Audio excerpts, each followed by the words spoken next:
a whole fleet of them. Look on the ASA. Oh my gosh. They're all going against the wind. It was basically a cube with inside of a sphere where the points of the cube were touching the outside of the sphere.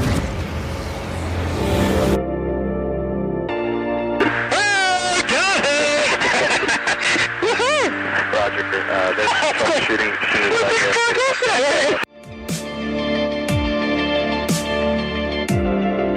So this isn't anything that just is limited to the United States. It's a worldwide phenomenon. That UFO podcast is powered by Zencastr. Zencastr is one of the world's leading platforms for recording and hosting podcasts. Zencastr is a modern web-based solution for high-quality audio and video podcast production. With a full suite of professional tools, Zencastr allows podcasters to quickly and seamlessly record their guests remotely and produce their podcasts in studio quality. Check out the links in the show description to find out more. Join over 2 million men worldwide who trust Manscaped with this exclusive offer for you: 20% off and free shipping with the code ANDYUFO at manscaped.com. I'm one of the first people to try the new 4.0 and I am blown away by the performance. The craftsmanship and details on the 4.0 are next level, generations ahead of where it should be. Their advanced ceramic blade and skin-safe technology is so good that it almost seems as if Manscaped worked with Act S4 with Bob Lazar and others to ensure your saucers are as safe as possible. This is James Fox, and you're listening to That UFO Podcast.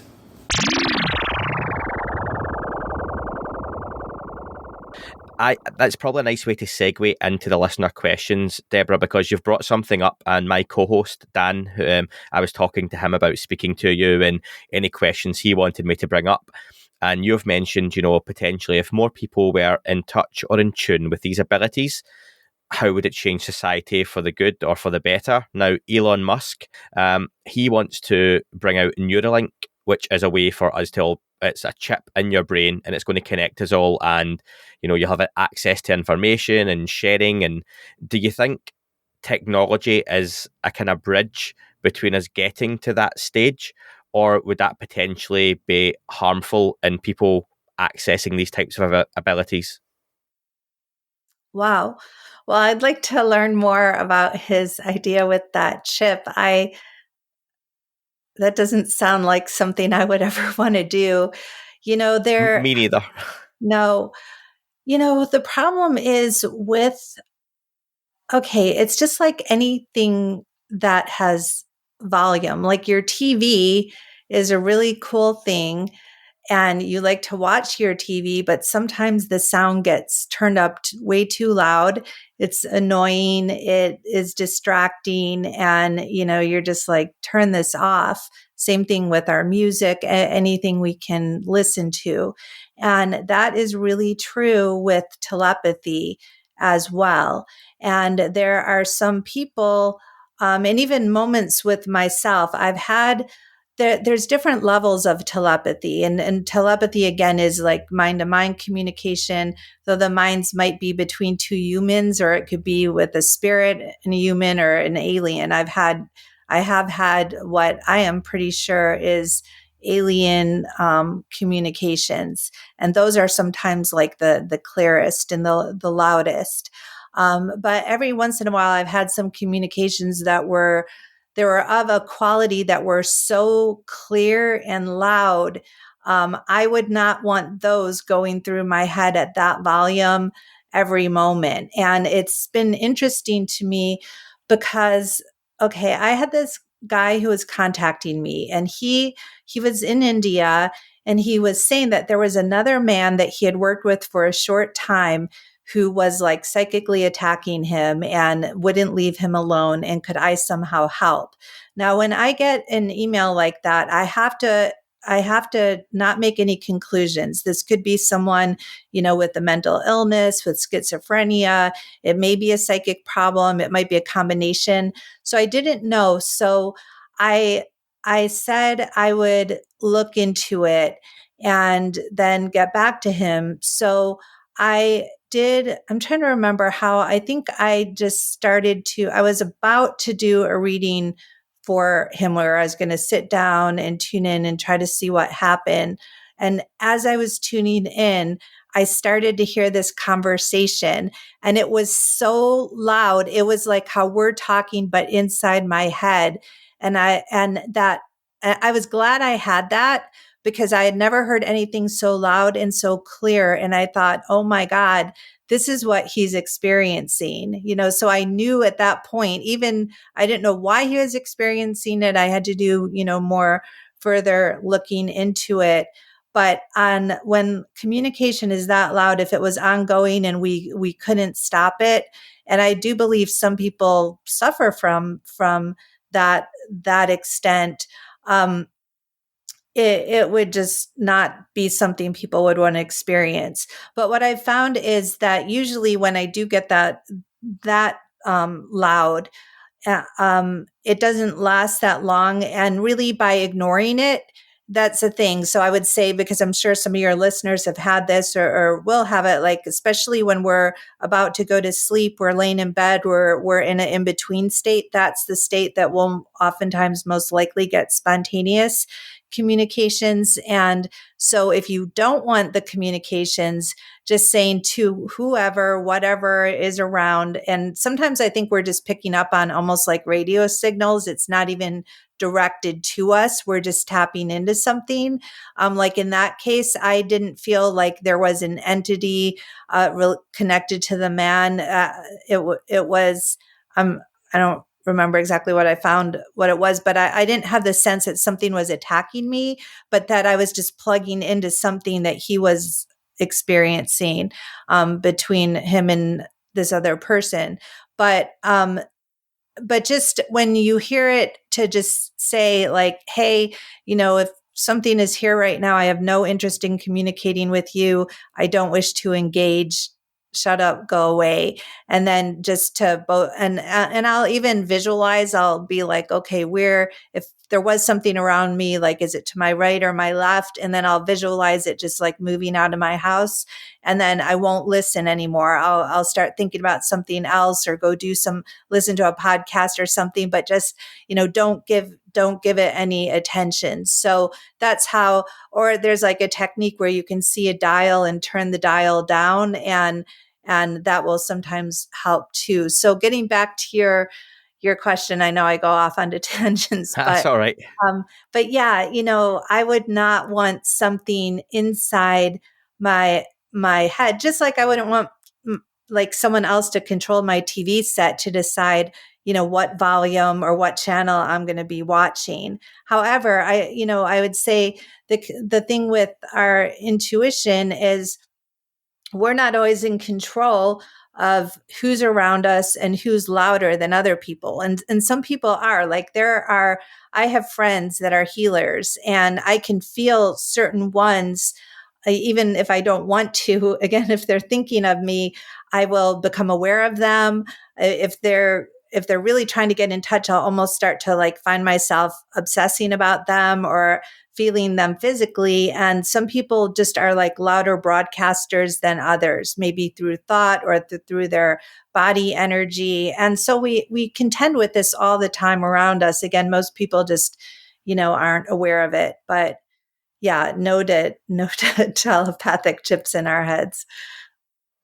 Now, to stick on that same theme, Michael had a question, and he wants to know, what is it like to witness someone who is remotely viewing your environment? I've heard remote viewers say, they see me. So what does that look like for either party? Yes. Well, there's lots of debates within the remote viewing community and forums about whether or not you can tell if someone's remote viewing you. And a lot of people will say, no, you can't really tell, or others can't see you. However, I know personally that's not true. I've had a few occasions. My very first remote viewing instructor, Mike Vanetta, who is no longer alive, but at the time he was very much alive. I didn't know him. I didn't know what he looked like. I barely even knew his name. I was invited by a couple people to go to a training, and they were paying for my training. So I was just going to show up. And I would say about a week before I was lying in bed and suddenly a man's face like materialized it was still with my eyes closed, but the vision of it was as if he were like standing right there. I saw his face, and at first I was startled, like, oh my gosh, who is this? And then immediately I had the thought, this is going to be my instructor in a week. And so I went to the training, and on our last day, he was driving us back to the airport. And I said, were you remote viewing me a week ago? Because I saw you, because it was him. It was exactly his face. And he was shocked. He got really, his whole face turned red. He was embarrassed. And he said, I was really under the belief that people couldn't see you when you're remote viewing. And yes, I was. He said, I felt justified in doing it because you were coming to my house, because there were just like 5 of us and we were going to sleep at their house. So he said, I really needed to check out to see, what you were all about. This was a while ago now, like maybe 10 years ago or so. So yeah, so I can see when people are tuning. In fact, I don't know who this was, but maybe about 6 months ago, I was just lying there, and again I saw, first I had this image of like a guy in my kitchen. It was like a silhouette, but he was in my kitchen. And then I saw another guy. I saw 2 other ones, and I was like really startled, like why would there be people here? And then I realized they were remote viewers. Now I didn't get confirmation about that, so I can't say for sure I was correct, but it was kind of funny because the one in my kitchen just seemed to be like looking around, trying to like see the location, and like he couldn't find me. I was like, hey dude, yeah, you're not gonna find me here. I'm not in the kitchen. So it's funny. It's good you've got a sense of humour with it as well, that you're accepting of it, and obviously you understand what's happening. On that, Matt has a question. Are there any remote viewing sessions which have affected you negatively the most? And how do you come to terms with visions or sessions that are negative or frightening? Yes. Well, what overall bothers me is when you don't even know what you're dealing with a target number. Again, if someone's just giving you a number, then my biggest issue is I don't know if I've described them enough. I've described the target enough and given them what they want. And so I'll do like a 3-hour session, put it aside, go to sleep, and then I'll be kind of obsessing about, did I get enough? And then I'll want to keep tuning in, and not like I try to set boundaries with myself, but I'll violate those. And then I'll just kind of be like enmeshed with the target until I find out what it was. So that's not a healthy way to do things. I know it. And so that is probably what creates more problems. So if I know that I really don't have a lot of energy in my life, or I'm so busy with other things, I might turn down like offers for targets because I know how I get with something like that.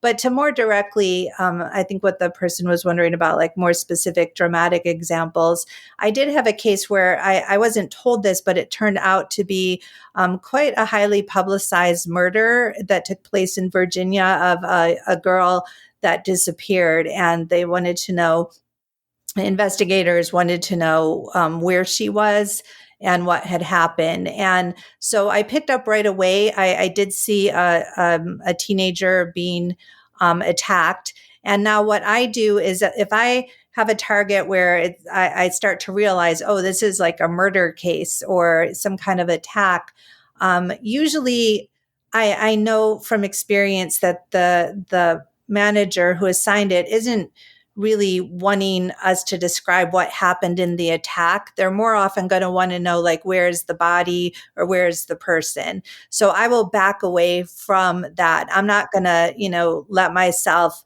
experience the whole attack, but it's kind of like, I'll have to keep moving away from it because I'll go back to it. I'll be like, maybe I say, okay, I'm not going to go there. Now I know someone was attacked and let's go try to find out the location. But then maybe 5 minutes later, I'll be drawn back to the attack and I have to draw away again. So I had so in this particular one with the girl, when I said, let me like go to where her body is, I saw like body parts scattered. Like I saw little pieces of flesh and I saw birds eating the flesh. So when I saw that I have to say, like, I had mixed feelings. On the one hand, that's really disturbing and rather gross and upsetting. But I also had the feelings like a little bit of like happiness that I knew without any doubt that, and I don't want to say it was happiness for that. I was sad to know that she was dead. But I was happy as a remote viewer that I had a clear picture that she was dead, because there's no way. And this is the thing, like when we're observing something, just like any other observations, if you're walking down the street and you see a person lying on the ground, do you know if they're sleeping, dead, lying there, drunk, intoxicated, injured? You don't know that until you go closer and you feel the heartbeat. And even then, how many people are passed off for dead and it turns out they're alive? So this is even harder to discern from your psychic abilities. But if you see a body parts all over, you know that they're dead. So you're no longer looking for a living person.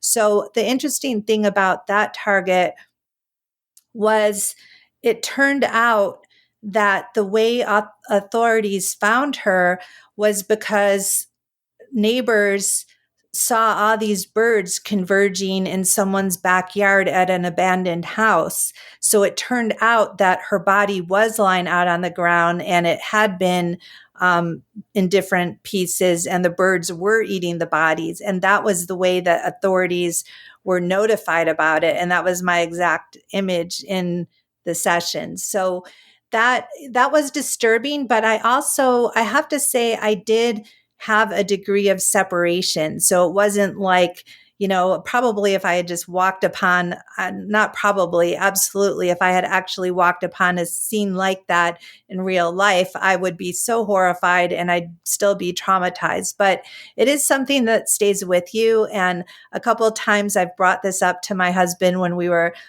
out traveling somewhere, and I saw a landscape that looked like just like I had seen in that setting where the body was. And I explained it to him, and he's someone who watches gory movies all the time, but he was like, I don't want to hear about this. This is way too, you need to just get over that. I don't want to hear about it anymore. So, it's things like that. I would say crime cases that are the most disturbing for sure.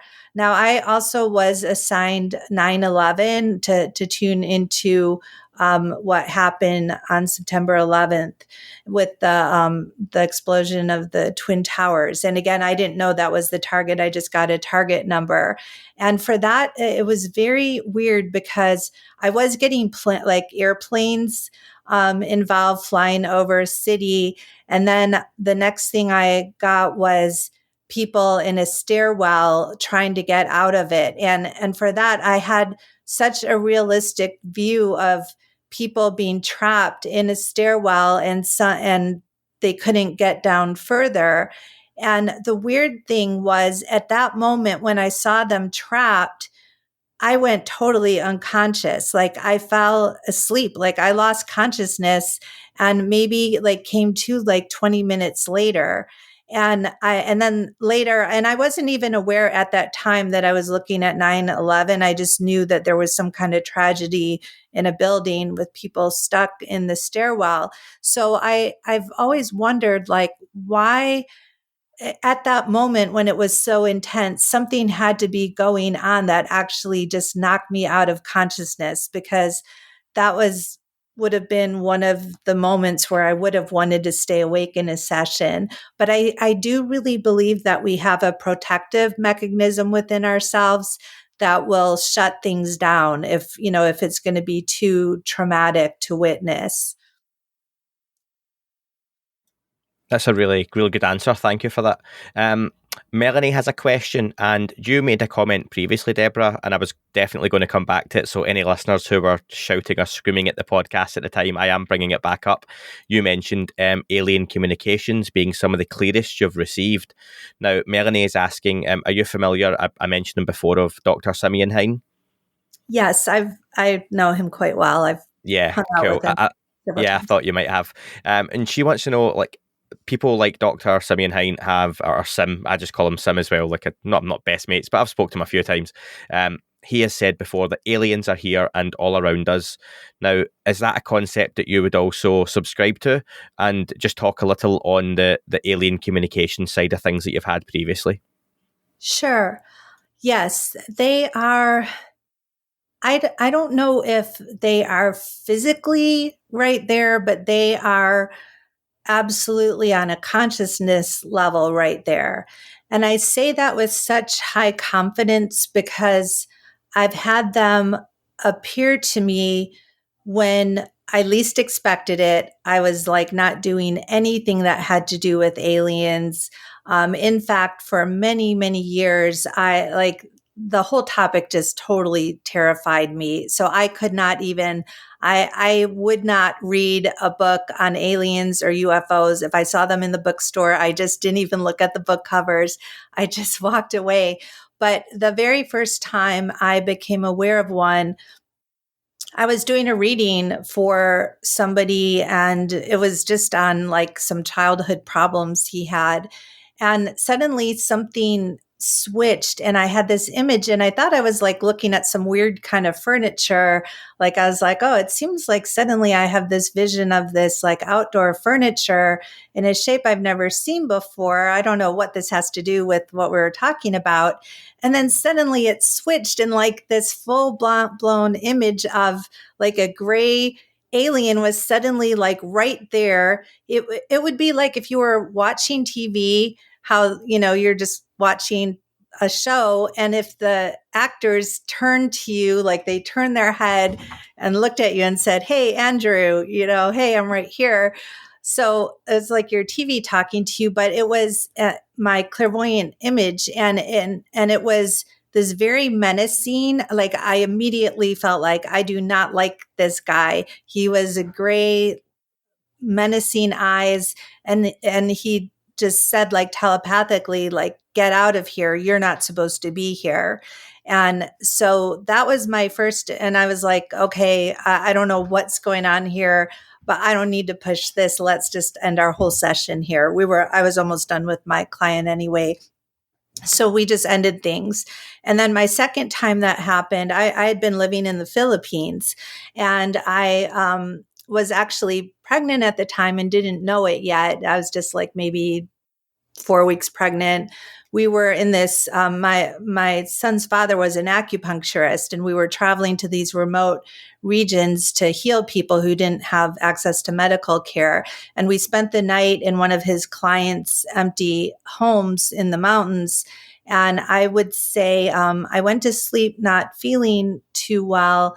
And I woke up in the middle of the night, and there were like 5 gray alien faces just like right there, and I couldn't tell if they were physically there or if I was seeing them clairvoyantly, but I know at that point I was awake. I was not having a dream, and I scream, and then kind of consciousness shifted or something, and well, Manuel jumped up, lit a match or whatever. We didn't have electricity, went back to sleep, and had that same experience again.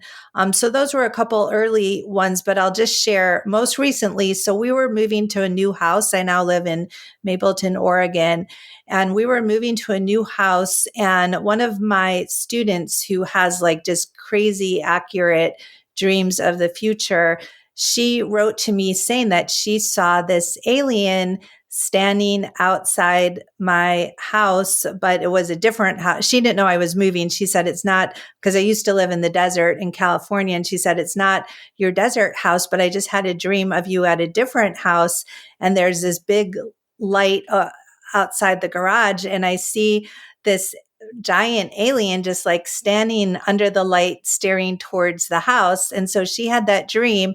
And about 2 days later, my friend Nancy Smith, who's a longtime remote viewer and project manager, she wrote to me and she said that she was meditating and suddenly she was transported to my new house and saw an alien standing outside my garage under this big light. So she had the exact same image as my student did in the dream. And then I started having same dream. So there was like enough correspondence. And the house we moved to has a detached garage with this huge, crazy light that's just up we live like in wilderness, but there's this one light above the garage. So, it's for me, again, like if someone just has a dream about an alien at my house, like not going to put too much credence to it. But when you start to get multiple correspondences from people who've never even met each other, that's when you have to say, okay, something is up here. No, thank you for that one. Next question from Derek. He wants to know, have you ever remote viewed any of the planets in the solar system? Typically, just before a NASA rover landing, for example, he remembers reading that Ingo Swann had been remote viewing planets and described them before we even managed to get probes or landers near them. Yes, well, I'm glad he asked that question, and that also segues into the International Remote Viewing Conference that's going to be coming up, which people can find that out about on irva.org, irva.org. And so Tom McNear is one of Ingo's first students, and he was trained.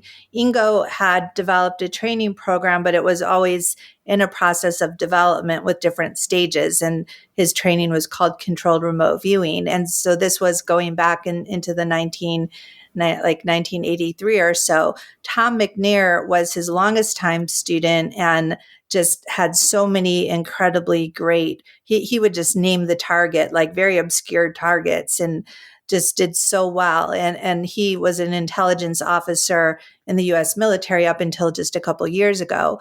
Well, Tom was one of the people who was tasked with viewing Mars. And so Ingo did a session on Mars, and then Tom did, and had some very interesting experiences. And then a few years ago, I heard Tom talking that he was looking for other people to tune into Mars to see what they got. So I decided for myself I would do that. So I knew I was looking at Mars. However, my students and some other past students that are now very accomplished remote viewers, I assigned it to them and didn't tell them it was Mars. So I just gave them a target number. And so then I put everything together in a report and sent it to Tom. And Tom was really blown away by what the students got and he put this all into a report and a presentation. So he's going to be doing that presentation at the IRVA conference on Mars. And so that is something that I've seen part of his presentation before, and it's really excellent and interesting. And for those that aren't able to make it to Rhinebeck, New York at the Omega Center on September 9th through 12th, there will be an online conference. It's there'll be a live stream of all the talks, and that will be for $99 for anyone who wants to do the whole weekend live stream. So what I will say is that it seemed like overall, there was definitely life on that. There were people that had come to Mars and seemed to be stuck there. There were definitely consciousnesses and intelligences that were there. And it seemed like the overall consensus was that whether they were people, we weren't positive, but it seemed like they were human, but that they had somehow been left behind. That was, I would say, like the biggest thing that stood out about it. In terms of the other Great question, and I was going to bring up the just on that, Deborah, I was going to bring up the IRVA from the September 9th to the 12th. And again, the links for that will be in the description, folks. And like Deborah says, there will be options for virtual passes for those who aren't living in the immediate area or who can't travel. But it is nice to get back to these things face to face as well, because it does add to the experience. But $99, and there's been a lot of talk recently about how much people are charging for some of these things. I think most will agree it's a pretty reasonable option for a few days of one of these events as well. So again, all that information will be in the links. Yeah. And, I have to say at these conferences, like a lot of times we're practicing remote viewing, like we'll be doing an outbounder target where someone will actually go to a location, and then as a group we'll all describe where it is they are and what they're doing. And we're also going to have an evening event where we do different remote viewing games and contests where people split into groups and have targets and each group has to describe the target faster and better than the other group. So we do fun activities. And for me, I'm a conference junkie, even though they do definitely get expensive and, you have to save for a while sometimes for them. But that's where you meet people that then, like for me, I don't really do well just practicing on my own. I like to be part of groups and have actual reasons to have to practice. And so I've met so many incredible people at the International Remote Viewing Association conference. And I'm also part of another group that focuses more on what we were talking about before, my book on associative remote viewing and predicting outcomes for sports and finances. So there's an organization called the Applied Precognition Project, and they also have conferences and a lot going on there.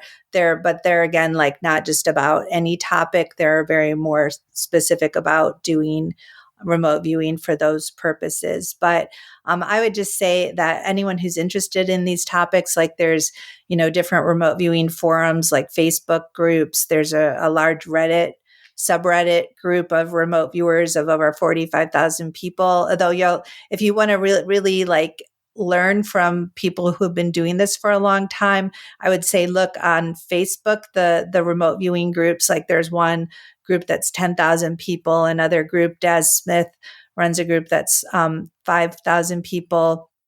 And that's where you're going to get like Paul Smith. He's one of the former military remote viewers. He's oftentimes on the forums. Just there's Lynn Buchanan's on the forums. Just so many people that are just obsessed with remote viewing and doing it all the time and doing like really interesting projects. They will all communicate together. And that's where you could really learn about sometimes people are having new projects that they're looking for people to join in on. So I know that this training can get expensive. I offer classes through the International Remote or through the, I can't even remember my own organization name for the, what is wrong with me? My own clairvoyant school. I'm always promoting IRVA. So now I'm forgetting my own school name.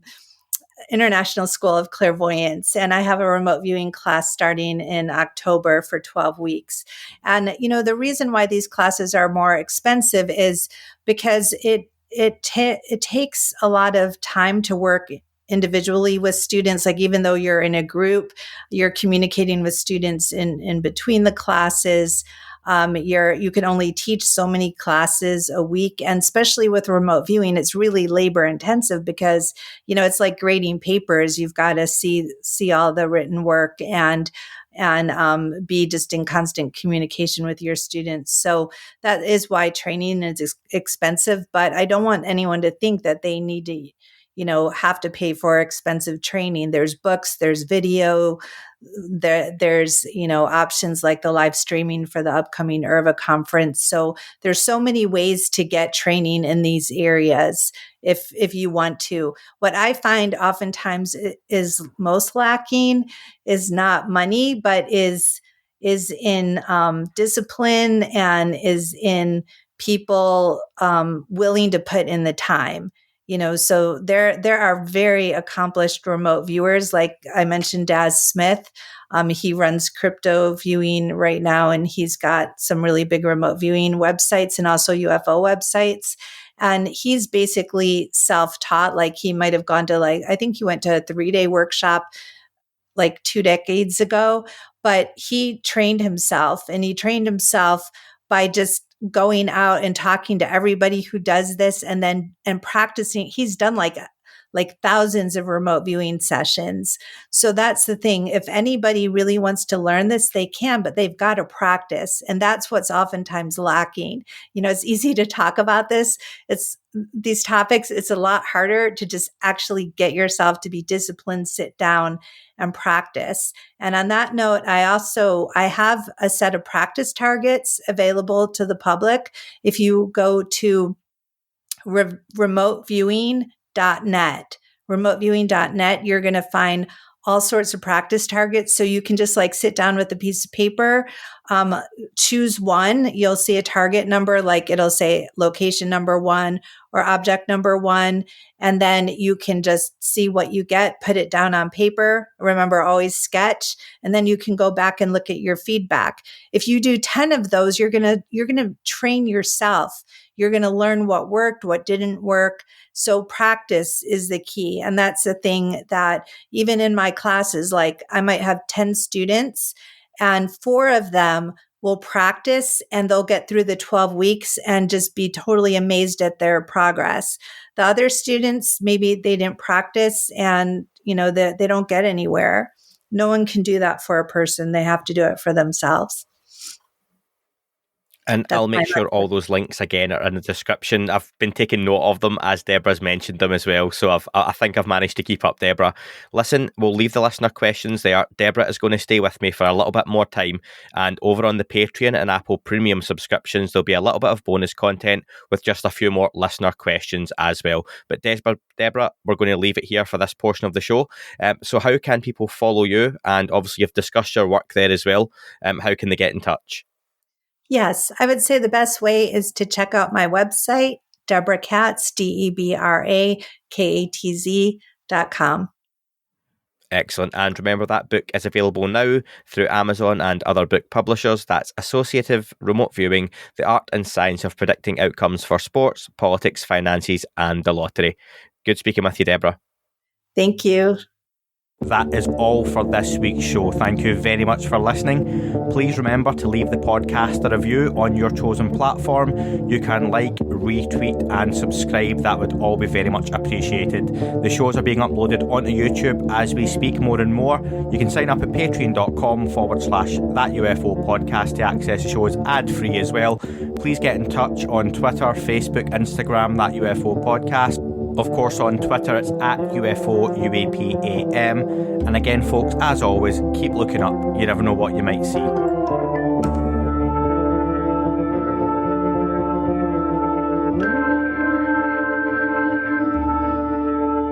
It wasn't a tic-tac and not quite a saucer, more like a hubcap designed by Chaucer, a little baroque and quite steampunk, like Alice was playing bass for the Parliament of Folk. The little fucker hovered right outside of my window, and when I shoved out the screen, he made it an issue. I don't think he expected me to see his ass, but I'd had some champagne and smoked a little grass.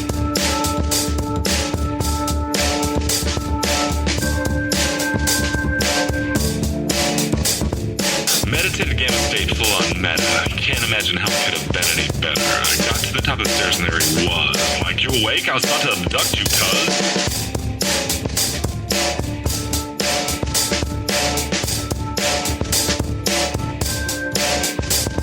I jumped back and nearly kissed myself, and I climbed out the window after the elf, and I woke up in my bed and there was something on my head and everything was weird and everything was red. And I called out to my boys. They thought this was noise. They thought it was a dream. They thought it was my toys. They thought it was my problems, and they think I should seek therapy, and I don't know what it is because it doesn't really scare me.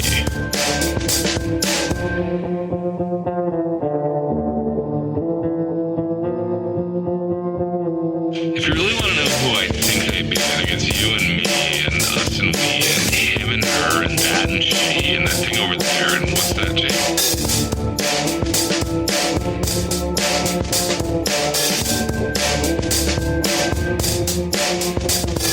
But for being serious, open your mind, consider your heart, consider time, consider your space, consider your lies, consider your life, consider your